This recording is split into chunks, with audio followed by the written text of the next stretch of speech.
da TV Direto ao plenário do Supremo Tribunal Federal. De relatoria do ministro Gilmar Mendes. Recurso extraordinário 960.429, procedente do Rio Grande do Norte. Recorrente Companhia de Águas e Esgotos do Rio Grande do Norte. Recorrido Francisco Josevaldo da Silva.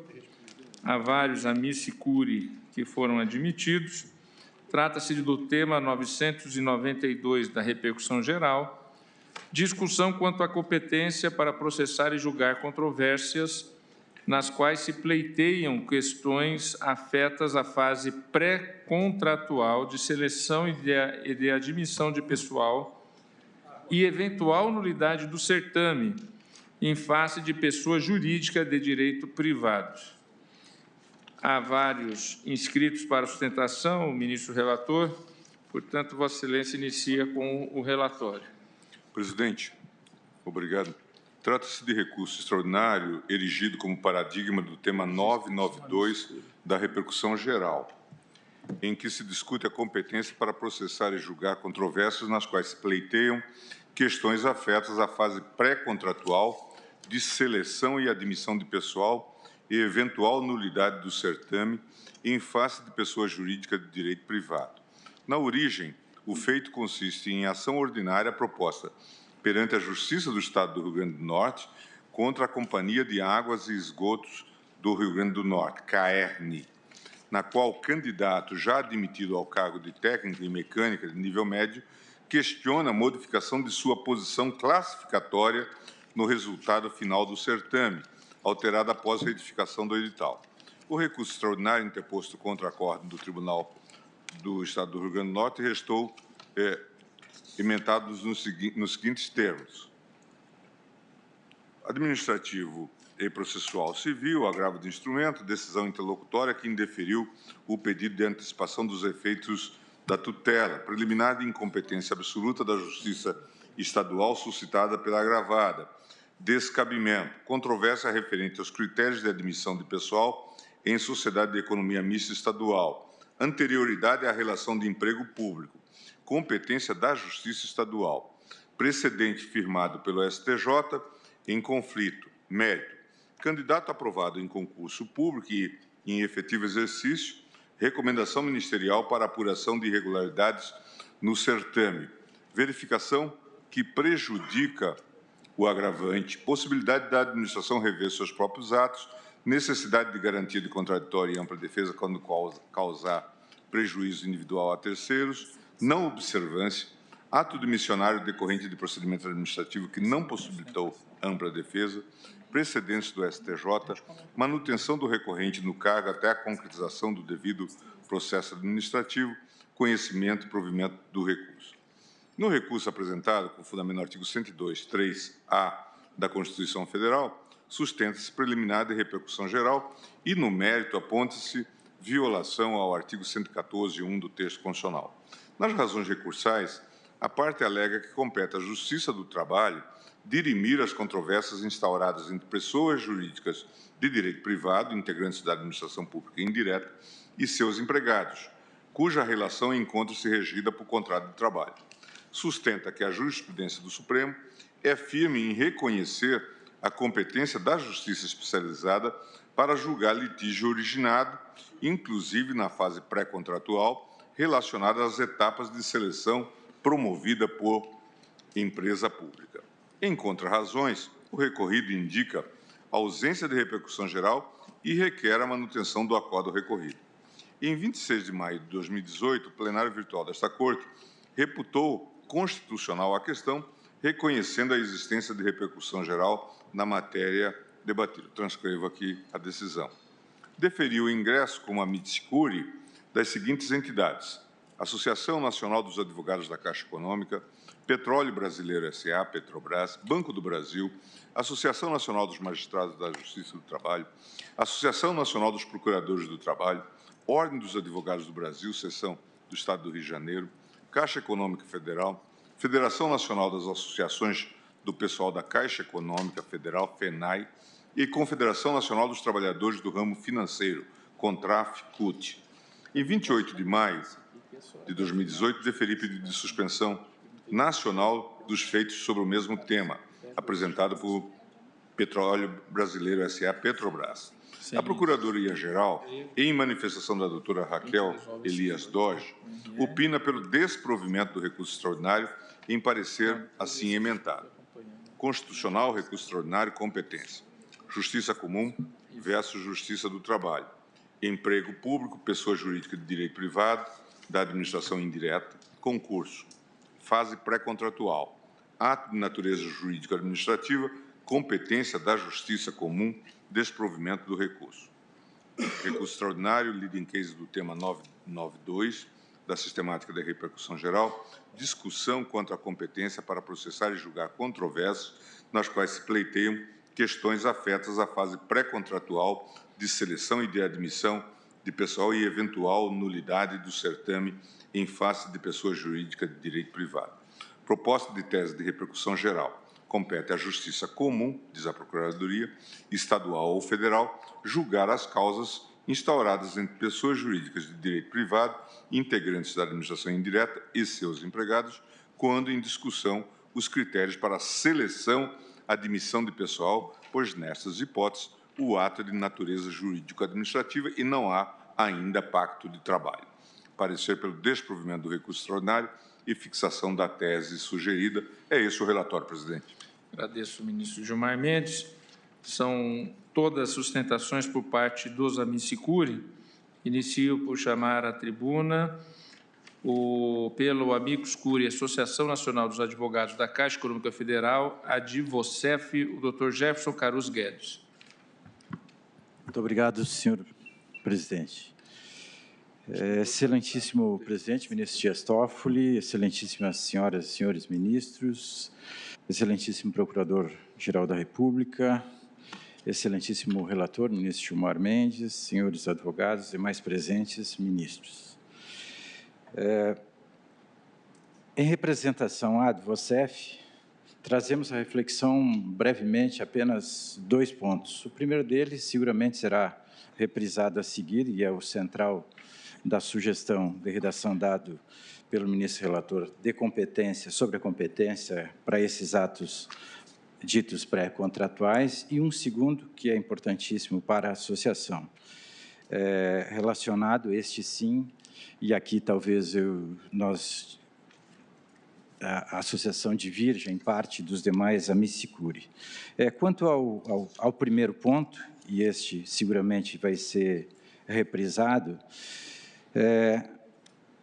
a Advocef se alinha com grande parte desses amicicuri e com o entendimento de que a competência deve ser mantida naqueles casos em que estão na Justiça do Trabalho com a Justiça Trabalhista, por uma razão de que a concepção de uma fase pré-contratual não pode ser vista como composta exclusivamente da mesma natureza de atos administrativos. E, de uma forma muitíssimo sintética, nós diríamos que até a publicização ou homologação dos resultados, no momento em que surge a promessa de contrato de trabalho ou o contrato de promessa de trabalho, assim dito na Justiça Trabalhista, de policitação trabalhista, a competência deve ser mantida, como dito na proposta do ministro relator, deve ser mantida com a justiça comum. E aqueles atos também pré-contratuais posteriores a essa dita policitação, é possível ou deveriam ser remetidos à justiça trabalhista. Este é o primeiro ponto. Preservar-se-ia, desse modo, a competência da justiça comum até certo momento, a dita policitação, e, a partir de então, seria a competência da justiça trabalhista. Dando apenas alguns exemplos, os pontos que poderiam ficar relacionados ou julgados pela Justiça Trabalhista são aqueles do direito dos concursantes, tais como o direito subjetivo à nomeação, a preterição por terceirização e outros, que não são direito puramente administrativo. Com isso, se respeitaria, ministro relator, a tradição da jurisprudência que vem sendo consagrada por este tribunal. O segundo ponto, mas antes disso eu faria uma pequena observação quanto ao risco de abertura proposto por Vossa Excelência, quando diz fase pré-contratual. Ao trazer um conceito indeterminado ou normativo puro, completamente aberto e até discricionário, para usar a expressão de Karl English, o risco é nós tornarmos a reinterpretação ou a hermenêutica, que não cessa nunca, ao contrário do que pensam alguns, para toda a jurisprudência e não permitir a cessação dessa reinterpretação do que seja fase pré-contratual. E só para lembrar, votos, precisamente, do ministro Fux, na extradição 1405, ele define um certo risco que existe no uso de conceitos indeterminados e a necessidade de vinculação a fatos quando se precisa fechá-los. E o próprio ministro Gilmar Mendes, na reclamação 1243, também alerta para essa maleabilidade que persistiria na jurisprudência com o uso desses conceitos indeterminados. O que eu finalizaria no segundo ponto, que é aquele que interessa a Advocef, começa por uma pequena lembrança. Existem, no âmbito da Caixa Econômica, 1.863 processos de concursados na Justiça do Trabalho e 35 advogados filiados à instituição que represento nesse momento. Esses associados desejam, e a associação deseja, a modulação dos efeitos, mantendo-se na Justiça do Trabalho aquelas decisões que estão até agora consagradas. No caso da Caixa, da Associação dos Advogados da Caixa, é esse o pedido.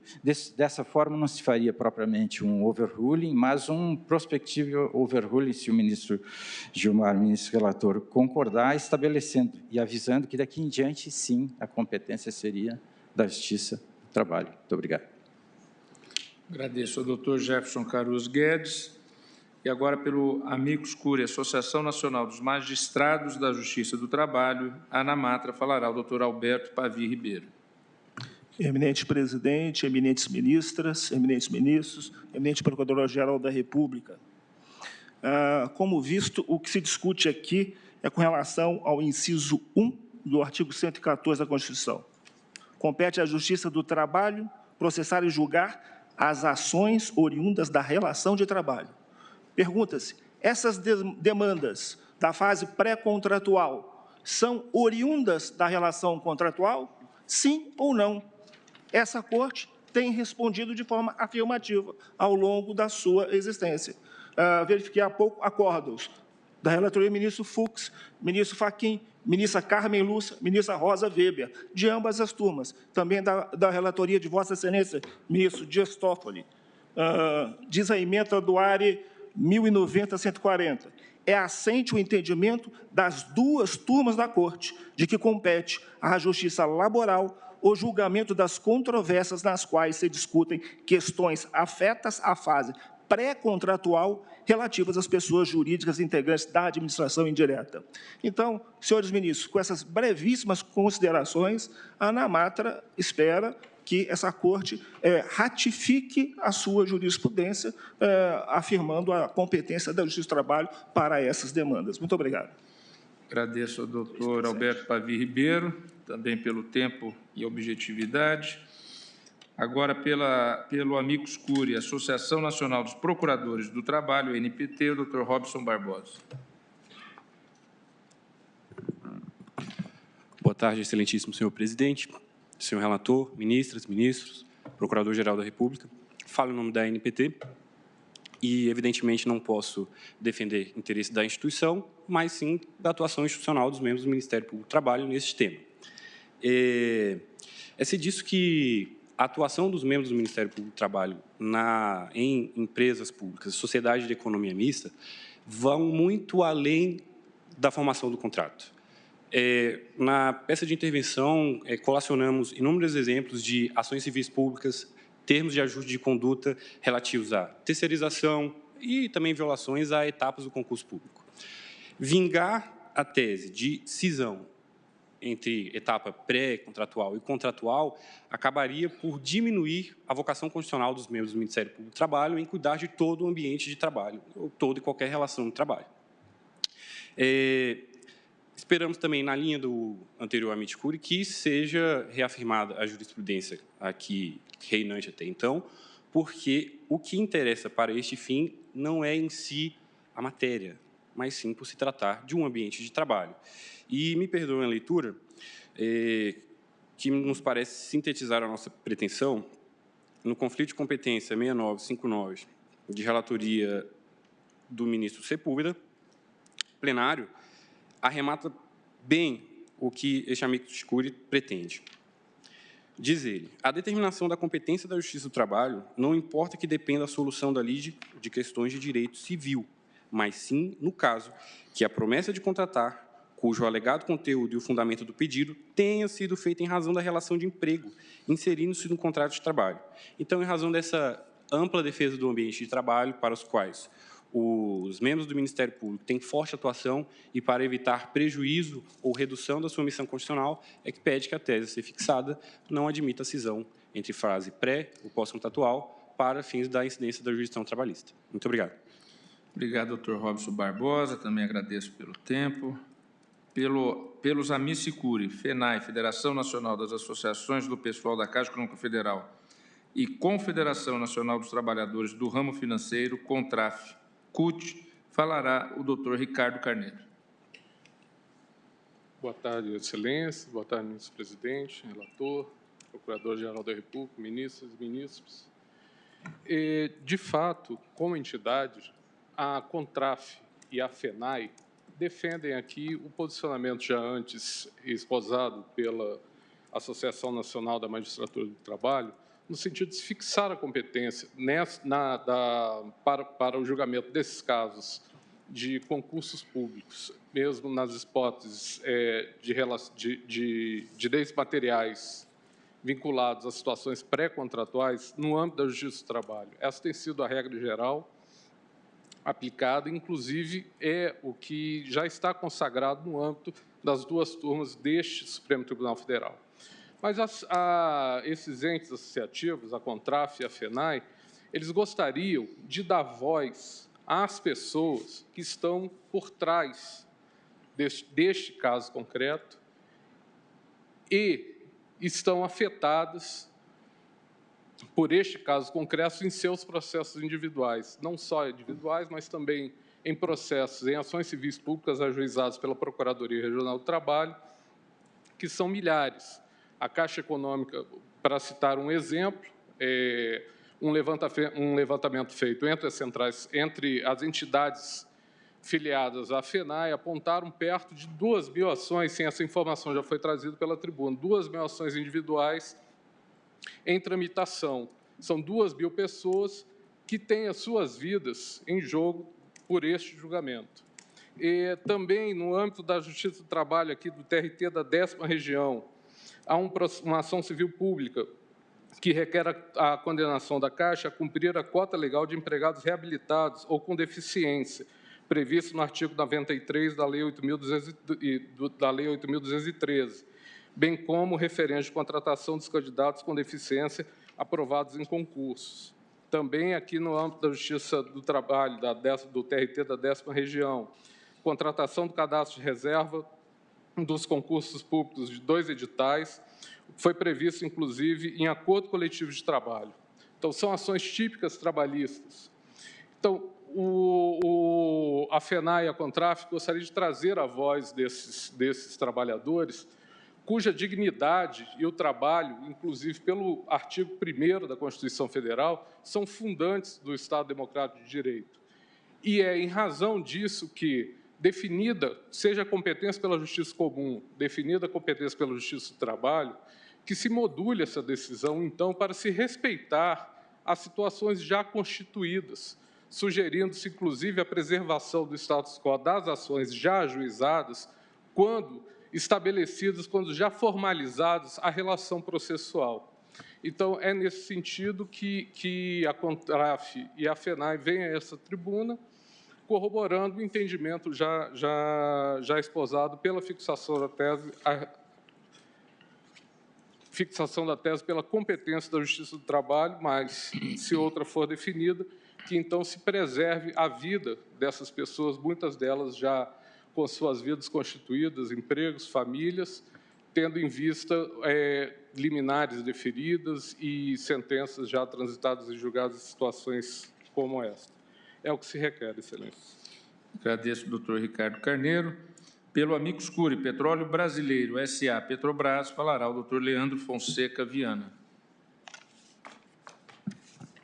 Excelentíssimo ministro-presidente, excelentíssimos ministras, excelentíssimos ministros, ao ouvir os Amicus Curiae que nos antecederam, foi curioso saber que eles defendem a competência do juiz do trabalho com causa certamente ganha. Me surpreendeu. E não é à toa que essa discussão, porque enquanto os editais de concurso são elaborados pelas estatais com base em normas de direito administrativo, a Justiça do Trabalho, ao julgar as causas, ela aplica normas e princípios de direito do trabalho. Então, quando julga a causa, ela aceita que se propõe uma demanda em cada lugar do Brasil, independentemente se é o local da prestação de serviço ou do concurso público. Nós temos diversas ações no estado de Goiás, onde a Petrobras não tem nenhuma operação, mas tem vários engenheiros do petróleo entrando com demandas lá, porque lá já está consolidada uma jurisprudência. A gente tem também a inversão do ônus da prova, que dificulta demais o trabalho das estatais dentro do rito da reclamação trabalhista. E no direito material, eles têm um dogma da ilicitude da terceirização. Então, é uma consequência seguida. Olha, toda terceirização da atividade fim é lei ilícita, logo, o candidato aprovado em cadastro e reserva, ele tem direito subjetivo à nomeação, porque ele tem um pré-contrato. Ao mesmo tempo, a gente tem a Justiça do Comum julgando a causa de uma forma diferente. Olha, o ônus da prova é do candidato preterido. Aquele candidato que foi preterido, ele deve provar que ele está preterido na seleção, então faz jus a ser contratado.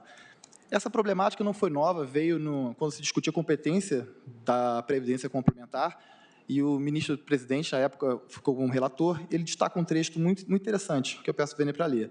Nós teremos uma Previdência Complementar que ora será interpretada pela Justiça do Trabalho, ora pela Justiça Comum. Nós teremos uma lei federal que ora será interpretada e uniformizada nacionalmente pelo TST, ora pelo STJ. Nós temos que trazer racionalidade para o sistema com a devida vênia. É o que a Petrobras espera, é uma racionalidade desse sistema. Pouco importa, talvez, se seja Justiça Comum ou Justiça do Trabalho, mas que as normas de direito material que julguem sejam aquelas normas devidamente aplicáveis ao caso do concurso público. Que uma mera expectativa de direito do candidato aprovado não se torne direito líquido e certo. Por exemplo, inclusive, a chamar a atenção para a modulação, que talvez não seja nenhum momento disso, mas no Rio de Janeiro tem uma ação trabalhista que mandou convocar todos os candidatos aprovados em cadastro de reserva no concurso de 2005. Nós estamos falando de mais de 10 mil empregados entrando, 1/5 dos empregados da Petrobras de uma hora para outra entrando, e mais de 30 milhões de danos morais. Então, são essas ações que realmente, como foi dito pelos Amicus Curiae anteriores, que pulverizam o Brasil todo e que, de certo, infelizmente, pelo direito material que é aplicado, elas, na sua grande maioria das vezes, são julgadas procedentes. Por isso que a Petrobras contribui com o julgamento, trouxe nos memoriais alguns casos que chamam a atenção e que hoje estão parados aguardando a definição da competência. É como pede que se mantenha na Justiça Comum.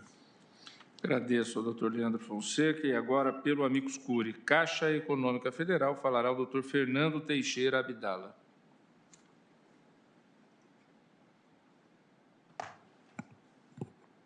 Senhor presidente, Dias Toffoli, ilustre ministro relator, Gilmar Mendes, na pessoa de quem cumprimento todas as senhoras e senhores ministros, ilustres representantes do Ministério Público, senhoras e senhores aqui presentes. A Caixa Econômica Federal é uma empresa privada que se submete a um regime de direito público por força do seu estatuto jurídico e da Constituição.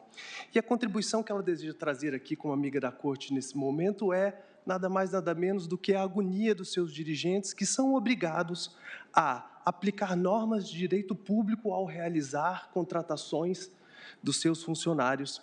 E são julgados sobre os critérios de normas de direito público, inclusive no Tribunal de Contas da União. Mas esses mesmos atos são também julgados sobre critérios de normas privadas, trabalhistas, sobre o olhar tutelar típico da Justiça do Trabalho. Ora, como fazer para ter o mesmo ato, o mesmo concurso julgado de duas formas distintas, muitas vezes concomitantemente, ministra Rosa? Eu cito um caso aqui de um tribunal regional de São Paulo, que, ao julgar uma ação do Ministério Público do Trabalho que questionava a contratação de escritórios de advocacia e a suposta preterição de advogados concursandos determinou a vedação à contratação de escritórios. E também determinou a contratação desses concursandos, embora isto não fosse o pedido daquela ação. Por outro lado, na Justiça Federal, nós trouxemos essa ação aqui na nossa petição, a Justiça Federal, ao julgar a petição, o recurso dos concursandos, negou o pedido. Negou o pedido, tendo por pressuposto normas de direito público a qual a Caixa Econômica deve se aplicar. Como fazer com uma circunstância dessa? A Caixa Econômica não tem dúvidas de que a competência para julgar normas referentes à fase pré-contratual é da Justiça Estadual, pelo simples fato de que essa relação não decorre de uma relação de trabalho, como dito aqui nessa tribuna anteriormente pelo meu colega, não. Essa relação pré-contratual decorre da participação em um processo administrativo, um procedimento administrativo constitucional, que é o concurso. É da participação no concurso que surgem os problemas de classificação e todos os mais. A possível relação trabalhista é uma consequência eventual, caso o candidato seja aprovado e caso cumpra com os requisitos legais. Portanto, a fase pré-contratual não é uma relação trabalhista. Daí porque a competência não deve ser da Justiça do Trabalho, ela deve ser da Justiça Comum, que é adequada para aplicar normas de direito público. A Justiça do Trabalho não é capaz de se despir da sua vocação tutelar para aplicar normas de direito público. Ela sempre aplica as normas tutelares. Por essa razão, senhor presidente, eu poderia citar aqui vários outros casos, e um deles eu faço questão de citar pelo absurdo. No Tribunal Regional da 10ª Região, foi movida uma ação civil pública pelo Ministério Público, em que o pedido era que a Caixa Econômica se abstivesse de contratar empresas terceirizadas de engenharia. Isto no auge do programa Minha Casa Minha Vida. Vossas Excelências, imaginem se a Caixa Econômica tivesse contratado mais de 600 engenheiros e depois, com a mudança de governo e de prioridade, esses engenheiros não tivessem mais o que fazer. Em 180 dias, que foi a determinação da decisão, a Caixa Econômica passaria a ser a maior empresa de engenharia do Brasil. Ora, não faz sentido isso, não faz sentido que a Caixa Econômica, que seus dirigentes sejam submetidos a um julgamento de direito privado sobre um procedimento administrativo constitucional. Então, por essa razão, senhor presidente, aqui a Caixa Econômica pede que seja fixada a tese da competência da Justiça Comum para o julgamento dessas questões. Muito obrigado. Agradeço ao doutor Fernando Abdala. E agora, por fim, falará pelo Amicus Curiae Banco do Brasil S.A., a doutora Grace Maria Fernandes Mendonça. Excelentíssimo senhor ministro-presidente, senhoras ministras, senhores ministros, senhor procurador-geral da República. De forma bastante singela e breve, até por conta do tempo, é da Justiça Comum ou do Trabalho a competência para apreciar e julgar questões relacionadas, eu vou direto, a concurso público realizado por uma entidade da administração pública indireta, uma empresa pública ou uma sociedade de economia mista. E digo direto concurso público porque a fase pré-contratual para essas entidades é, de fato, a realização de um concurso público. Concurso público que é um princípio constitucional que orienta a administração pública, concurso público que é um procedimento administrativo formado por uma sequência ordenada de atos administrativos que, quando são questionados pelos candidatos, não pelos empregados públicos ainda, porque candidato ele detém única e exclusivamente uma expectativa de uma futura incerta e possível contratação que virá caso ele, de fato, seja aprovado, não só dentro do número de vagas ou do cadastro reserva, mas o número de vagas especificadas no edital. Ou seja, todos esses questionamentos realizados por esses candidatos, quando se envolve uma sociedade de economia mista, tal como o Banco do Brasil, o que se discute, em última análise, são atos administrativos, cuja competência a nossa Constituição é precisa, ao confiar à Justiça Comum. E digo precisa porque o artigo 114, inciso 1º, não deixa dúvidas. Ao confiar à Justiça do Trabalho a competência para apreciação e julgamento de ações oriundas da relação de trabalho. E quando se está na fase pré-contratual, ainda não se tem uma relação de trabalho. Daí a razão pela qual não poderia ser da Justiça do Trabalho a competência para apreciação e julgamento dessas questões.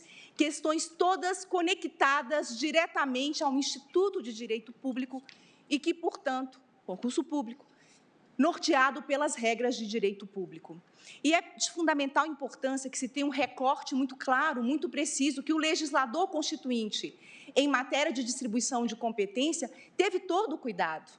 Quando apontou e usou a expressão oriunda da relação de trabalho, oriundo nada mais é do que aquilo que deriva, do que aquilo que decorre, do que aquilo que é resultado de uma relação de trabalho.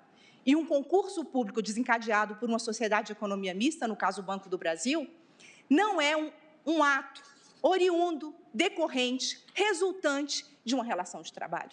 Até porque relação de trabalho ainda não existe. O que há é uma mera expectativa de uma contratação futura.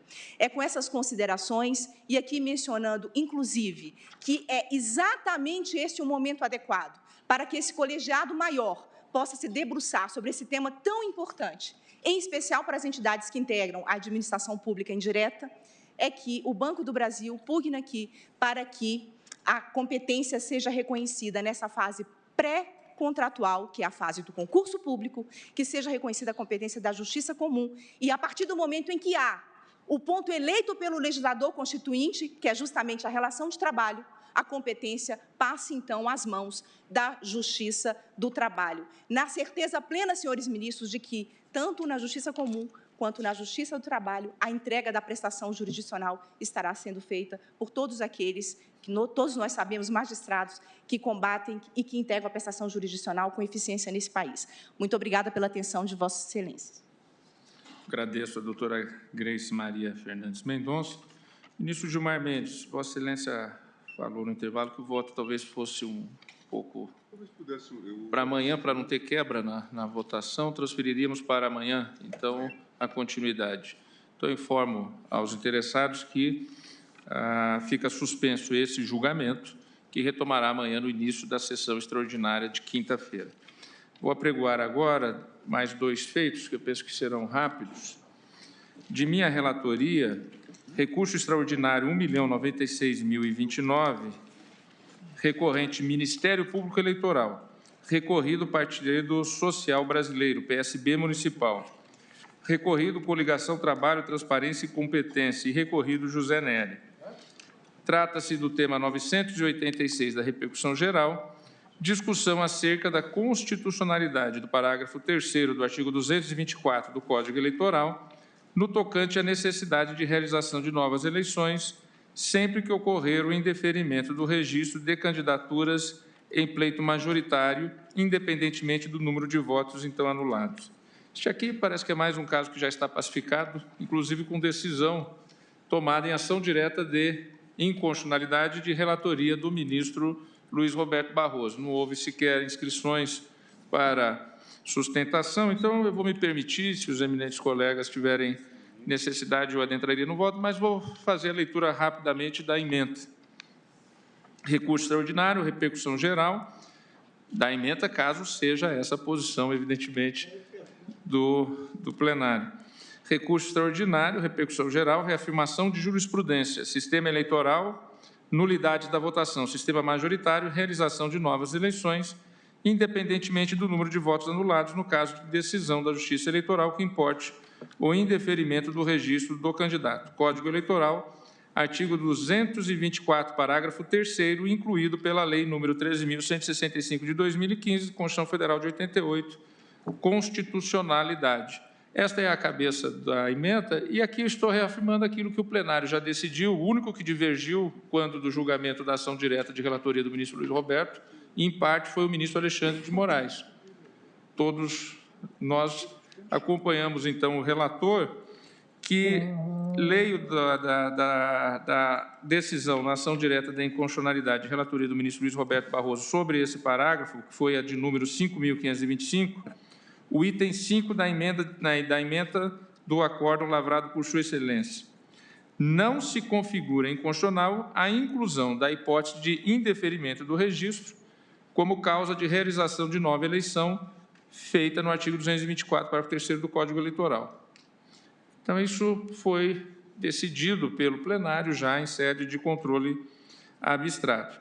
Por isso, fazendo a síntese, eu digo em conclusão do voto, ante o exposto, conheço do recurso extraordinário, mas a ele nego provimento, reafirmando o entendimento fixado por esta Corte na ação direta da inconstitucionalidade 5.525, de relatoria do ministro Luiz Roberto Barroso, para manter o acórdão recorrido e declarar a constitucionalidade da expressão, que já foi declarada na ADIM, reafirmando a jurisprudência, abro aspas, indeferimento do registro, fecho aspas, constante do parágrafo 3º do artigo 224 do Código Eleitoral, acrescido pela Lei 13.165 de 2015. É esse o voto. Pergunto, estão todos de acordo? De acordo, professor. Presidente. Pois não, ministro. Eu não percebi bem a matéria de fundo.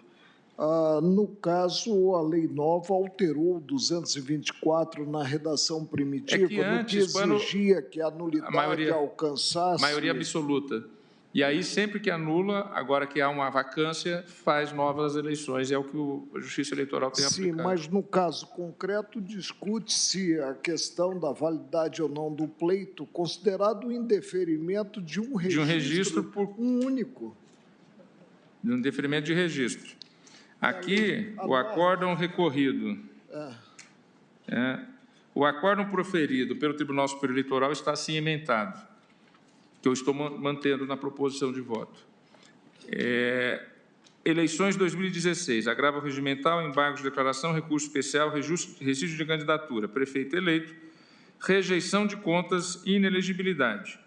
Artigo 1º, 1G, da Lei Complementar 6490. Inelegibilidade não afastada, interpretação do artigo 224, parágrafo 3º do Código Eleitoral, realização de novo pleito. Então, ao aplicar a inelegibilidade, cassou-se o registro da chapa e, em consequência, dando interpretação ao parágrafo 3º do artigo 224 na nova redação, o Tribunal Superior Eleitoral determinou agora, o seguinte, está no item 2 da emenda. Eu compreendi, presidente. Pois não. É que, no caso, para a eleição majoritária, tem que ter metade mais um dos votos válidos. Mas foi isso que houve alteração, para, em qualquer hipótese, ter nova eleição. Não, qualquer hipótese de indeferimento de registro, eu penso que não está no preceito, porque o preceito, veja bem, o parágrafo 3º, a decisão da Justiça Eleitoral que importe o indeferimento do registro, a cassação do diploma ou a perda, né, do mandato de candidato eleito em pleito majoritário acarreta, após o trânsito em julgado, a realização de novas eleições, independentemente do número de votos anulados. Na ação direta julgada, a emenda ficou da seguinte forma. Eu vou fazer a leitura completa da emenda da ação direta que foi de relatoria do ministro Luiz Roberto Barroso. Eu aqui simplesmente estou placitando aquilo decidido na emenda e, pelo que eu vi do acórdão, eu percebi, havia só divergido em parte o ministro Alexandre. A emenda lavrada pelo ministro Barroso é a seguinte: direito constitucional e eleitoral, ação direta de inconstitucionalidade, previsão por lei federal de hipóteses de vacância de cargos majoritários por causas eleitorais com realização de novas eleições. Inconstitucionalidade parcial. Aí, na leitura, vamos ver qual foi essa parcial inconstitucionalidade. Item 1º. O legislador ordinário federal pode prever hipóteses de vacância de cargos eletivos fora das situações expressamente contempladas na Constituição, com vistas a assegurar a rigidez do processo eleitoral e a preservar o princípio majoritário. Item 2. Não pode, todavia, disciplinar o modo de eleição para o cargo vago diferentemente do que estabelece a Constituição Federal. Inconstitucionalidade do parágrafo 4º do artigo 224, não está em jogo nesse RE o parágrafo 4º. Inconstitucionalidade do parágrafo 4º do artigo 224 do Código Eleitoral, na redação dada pela Lei 13.165, na parte em que incide sobre a eleição para presidente, vice-presidente e senador da República, em caso de vacância, por estar em contraste com os artigos 81, parágrafo 1º, e 56, parágrafo 2º do texto constitucional, respectivamente. Item 3. É constitucional, por outro lado, o tratamento dado pela lei impugnada à hipótese de dupla vacância dos cargos de governador e prefeito. É que, para esses cargos, a Constituição não prevê solução única.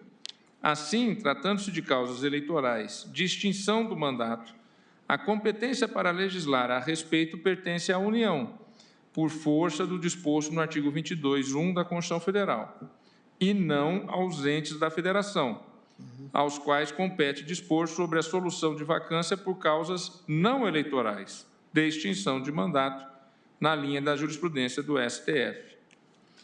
Item 4. No tocante à exigência de trânsito em julgado da decisão que implica na vacância do cargo, prevista no artigo 224, parágrafo 3º do Código Eleitoral, seus efeitos práticos conflitam com o princípio democrático e a soberania popular.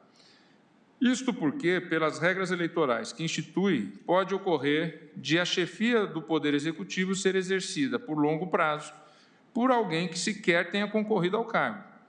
Dessa forma, a decisão de última ou única instância da Justiça Eleitoral que importe o indeferimento do registro, a cassação do diploma ou a perda do mandato de candidato eleito em pleito majoritário, em regra, será executada imediatamente, independentemente do julgamento dos embargos de declaração. E é assim que o TSE tem aplicado. Mas isso aqui não está em jogo. Sim, agora a premissa para que se tenha novo pleito é que o candidato tenha sido eleito. Sim. Não é o indeferimento. É que às vezes o indeferimento do registro é julgado posteriormente. De qualquer candidato, o indeferimento que levará ao pleito. Aí o item 5º, só para concluir a leitura. Mas, presidente, só até corroborando, é da minha preocupação com a forma como foi colocada a repercussão geral.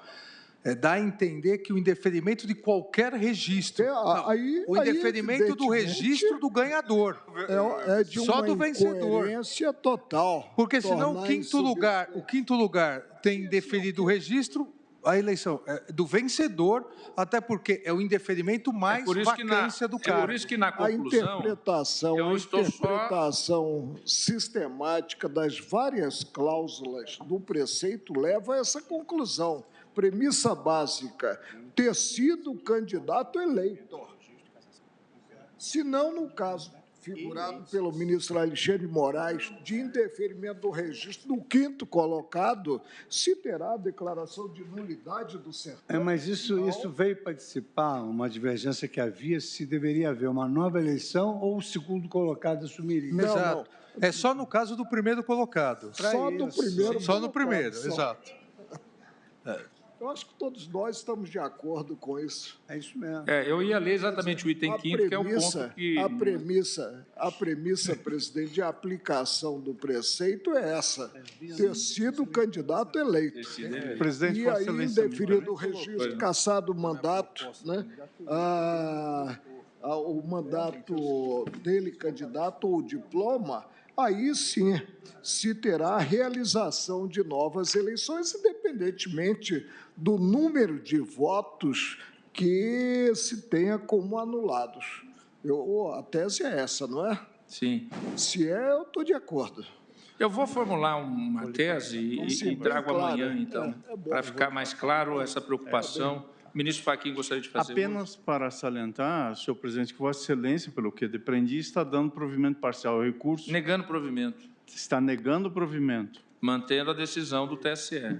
A decisão do TSE. Sim. Ou seja, mantendo a íntegra da compreensão do TSE sobre o parágrafo 3º, que se refere a candidato eleito.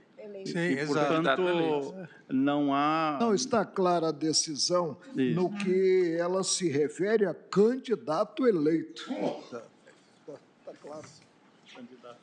Esse é o candidato eleito, está na lei. Até, presidente... Aí, na tese, colocamos exatamente isso. Candidato eleito, como ficou no TSE, porque estamos mantendo. Uma sugestão de tese para a discussão. É constitucional é o parágrafo 3º do artigo 224 do Código Eleitoral. Na redação dada pela lei. No que determina a realização automática de novas eleições, independentemente do número de votos anulados, sempre que o candidato eleito, em pleito majoritário, for desclassificado por indeferimento do registro de sua candidatura em virtude de cassação do diploma ou mandato. Constar que, quer dizer, o candidato eleito. Todos estão de acordo com essa proposição de tese? Sim. O ministro Alexandre de Moraes fez, agradecendo Vossa Excelência.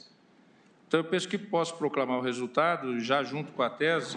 A unanimidade foi negado provimento ao recurso extraordinário, mantendo-se o entendimento do acórdão proferido pelo Tribunal Superior Eleitoral e fixada a tese, agora há pouco, sugerida pelo ministro Alexandre de Moraes, à unanimidade. Muito obrigado, ministro Alexandre. Presidente, ministro Marco Aurélio, também pela colaboração. Pois não. Se Vossa Excelência me permite um breve comercial. Pois não. A pedido da ministra Rosa Weber, eu presidi no TSE um grupo de trabalho para estudar essa questão dos registros de candidatura. Porque, sobretudo com os novos prazos, que agora vão, prazo para registro até 15 de agosto, simplesmente não há tempo hábil de a Justiça Eleitoral julgar as impugnações de registro de candidatura a tempo e a hora. Então, acontece que muita gente disputa as eleições sub judice e depois se tem esse transtorno com custo financeiro e democrático de ter que anular e refazer as eleições.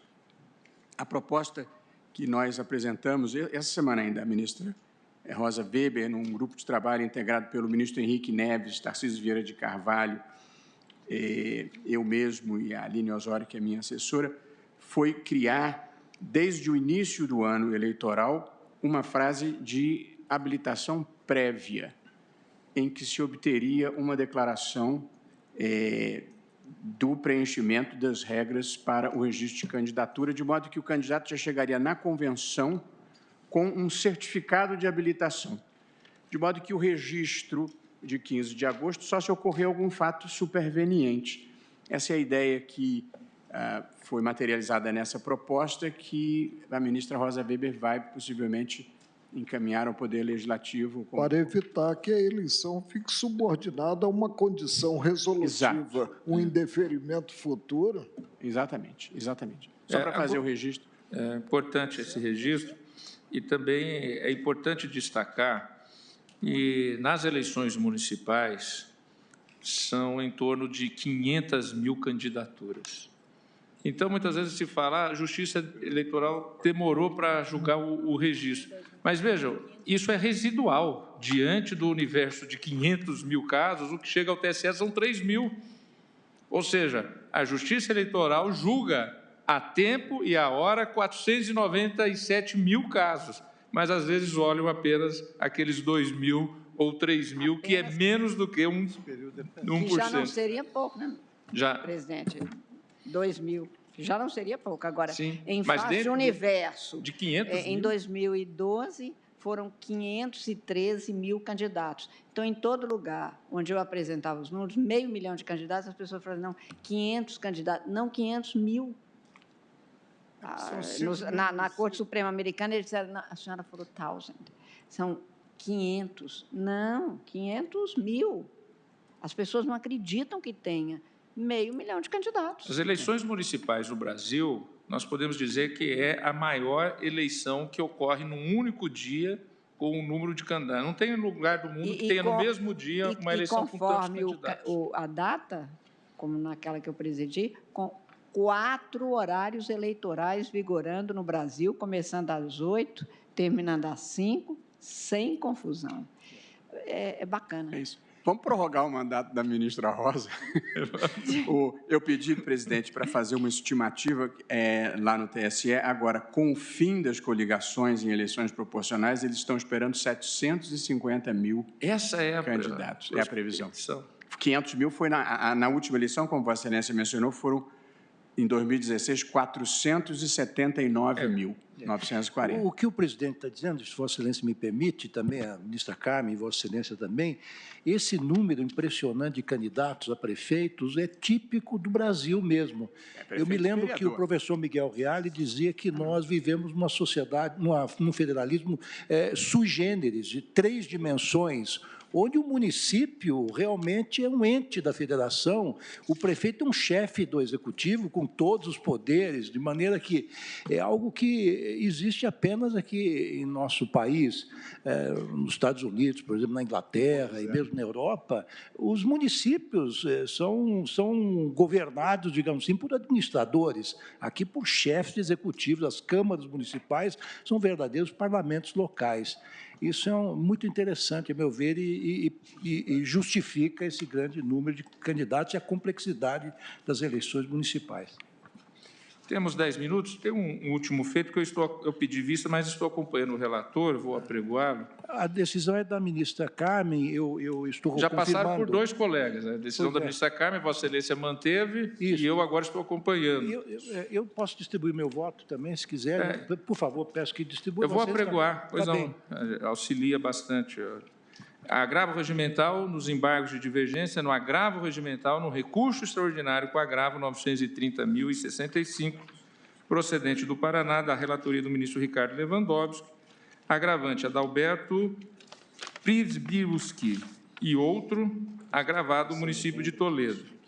Decisão, após o voto do ministro Ricardo Lewandowski, negando provimento ao agravo, com majoração de honorários advocatícios, pediu vista dos autos do ministro Dias Toffoli. Como já destacou o ministro Ricardo Lewandowski, na verdade, Sua Excelência negou provimento a um agravo contra a decisão anteriormente proferida pela ministra Carmen Lúcia. Sua Excelência negou o provimento, mantendo a decisão da ministra Carmen Lúcia, eu pedi vista e eu estou acompanhando. Estou acompanhando, portanto, a ministra Carmen e o ministro Ricardo Lewandowski. Agora, o ministro Ricardo Lewandowski, relator. Nego o provimento ao agravo e acompanho também o relator quanto à majoração de honorários. Todos de acordo? De acordo. Então, proclamo que foi negado o provimento ao agravo regimental e majorado os honorários sucumbenciais nos termos dos votos proferidos. Agradecendo a presença de todos, declaro encerrado. Se os eminentes colegas têm algum feito, outro caso a ser chamado. O outro feito, o único feito da pauta da tarde que não foi chamado, ação direta 4089, relatoria do ministro Edson Fachin, podemos realocar para amanhã também. Então, fica realocado o item 2 da pauta. Presidente, cumprimento a Vossa Excelência e também ao colegiado pela produção das 2 sessões, a matutina e a vespertina. Todo o colegiado realmente colaborando muito para que nós possamos dar cabo aí dessa imensidão de processos que temos que enfrentar. Agradecendo a presença de todos, declaro encerrada a sessão.